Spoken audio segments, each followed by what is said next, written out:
안녕하십니까. 지난 밤에 잘 주무셨습니까? 오늘도 여러분 만나 뵈어 반갑습니다. 오늘도 하나님 말씀을 생각하면서 여러분 앞에 이 말씀을 전해 보도록 하겠습니다. 우리가 믿음 생활을 하잖아요. 그런데 이 믿음의 그 형태가 다양해요. 아마 사람의 숫자만큼 다양할 것 같아요. 어떤 사람은 살아가는 인간의 살아가는 필요를 위해서 믿음을 가진 사람들이 있는가 하면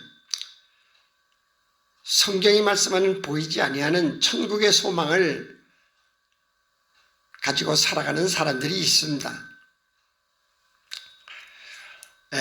우리가요, 이 말씀에 보면 성령이 하시는 일이 대단히 많이 강조가 되고 있죠. 이 믿음의 형태에 따라 이 성령을 어떻게 해석하느냐? 성령이 인간 사람의 필요로 해석하는 사람들이 있어요. 다시 말해서 성령을 육적으로 이해하고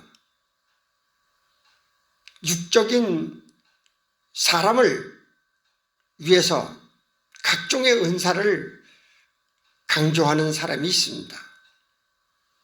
그러나 하나님이 원하시는 그 나라를 위한 사람은 성령을 해석하기를 다르게 해석하죠.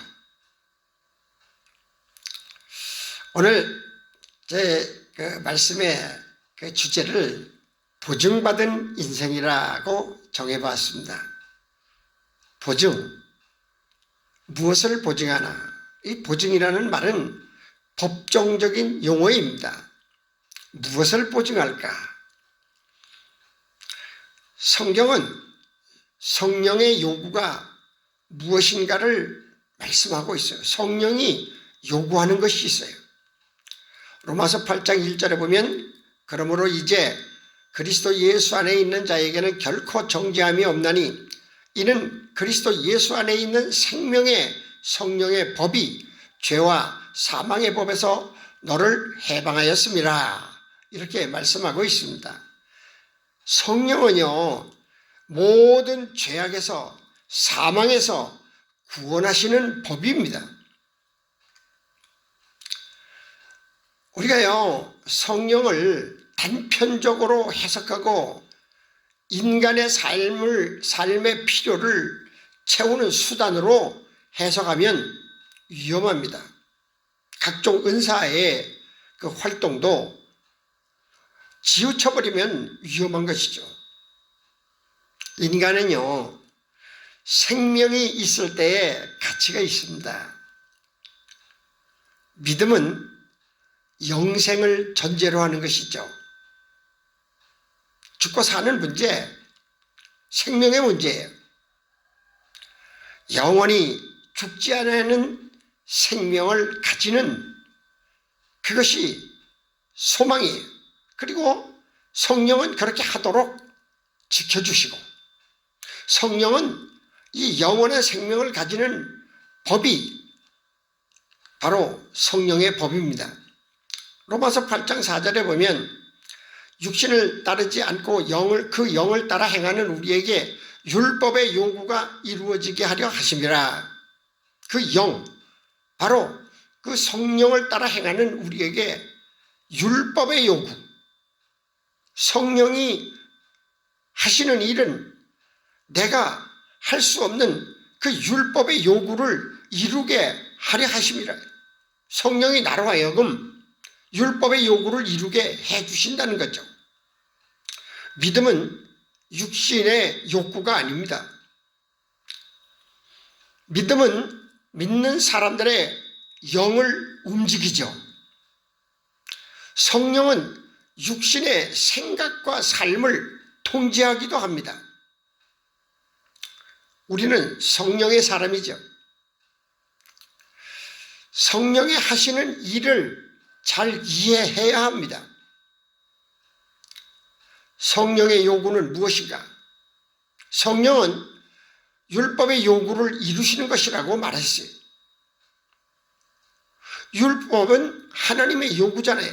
이렇게 살아라, 저렇게 살아라. 요구예요, 요구. 이 율법의 요구를 모세오경에 기록하였으나 예수님은 율법을 함축해서 두 가지로 말씀하셨습니다. 마태복음 22장 36절에서부터 보면 선생님, 율법 중에서 어느 계명이 크니까? 예수께서 이르시되 네 마음을 다하고 목숨을 다하고 뜻을 다하여 너의 하나님을 사랑하라 하셨으니 이것이 크고 첫째 되는 계명이요 둘째도 그와 같으니 내 이웃을 내 자신같이 사랑하라 하셨으니 이 두 계명이 온 율법과 선지자의 강령이니라. 성령은 이 율법을 이루도록 도우시는 성령이십니다. 하나님을 사랑하고 사람을 사랑하는 이 일을 도와주시는 성령이세요. 이 율법의 요구를 이룰 수 있도록 영을 다스려 주십니다. 우리 각자 개인의 영을 다스려 주셔요.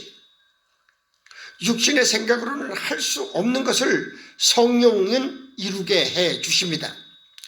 고린도전서 2장 10절에 보면 오직 하나님이 성령으로 이것을 우리에게 보이셨으니 성령은 모든 것 곧 하나님의 깊은 것까지도 통달하시느니라. 성령이 아니고서는 하나님을 이해하지 못해요. 성령이 아니고는 하나님의 뜻이나 생각을 알 수가 없습니다. 그러니 하나님의 말씀을 육신적으로 해석하고 육신적인 요구를 하는 그것이 얼마나 어리석은가. 성경을 읽음도 성경을 해석함도 성령의 도우심으로만 가능하고 땅에 사는 존재이지만 하나님의 나라의 삶을 사는 것도 성령의 도우심으로 가능합니다. 우리는 이 땅에 살잖아요. 그런데 성령의 도우심으로 하나님의 나라의 삶을 살 수 있도록 도와주시는 것이 성령이십니다.